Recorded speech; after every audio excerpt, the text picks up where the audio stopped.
При донесување на една битна одлука како што е купување на дом, добро е да се праша за совет претходно, а уште подобро е кога би се прашале архитекти професионалци за еден таков совет. Како мој прв совет би било да при изборот на локација, да не гледате она што е моментално ин, него да одберете на локација што одговара на вашите желби и потреби, да видите да е тоа локација која што има во еден добар урбанизам, каде што има доволно зелен простор, каде што во близина има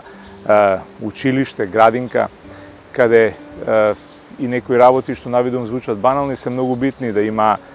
супермаркет, здравствен дом и секако доволно паркинг. Втор совет би кажал дека пред да донесете на таква одлука е многу битно да консултирате архитект кој ќе го види претходно проектот, да види дали е тој добар проект, кога станува збор за еден стан, да види дали просториите се со нормални димензии, затоа што во денешно време сме сведоци на субстандардни проектирања, да го погледнете урбанистичкиот план детален, да видите дали во околината нема да ве изненади некоја зграда која што ќе ви ја затвори визурата или осонченоста која ќе ви стане сенка. Како трети многу битен совет е да се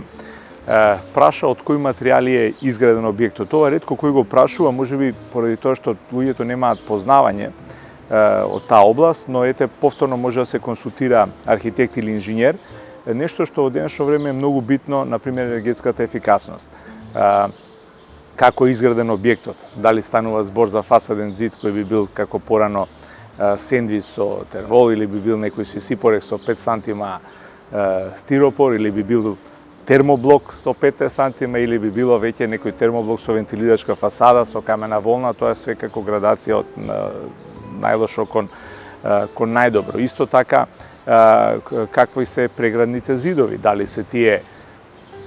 тула, дали се гипс картон, ако се гипс картон, дали се правени како што треба, да бидат со два слоја табла од едната, два од другата и добра изолација. Нешто банално е на диктум трака од 5 денари што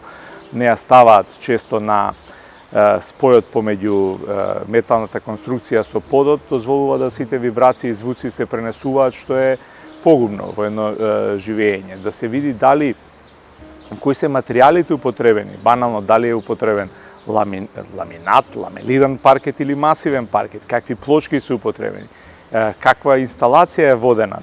дали се тоа ППР, цевки, алупласт и така дале, а може да се архитектот ќе ви каже што е подобро од претходното или што е полошо, за да вие сватите кој е нивото на изградба, дали е тоа ниска, дали е средна или висока класа и да така донесете одлука дали тој стан е реална цена, дали е скап или ефтин. Како четврт и најбитен совет можеби не е да се консултирате со архитект, него и со правник, затоа што во денешно време сме сведоци на многу чудни случувања. Например, доста често беше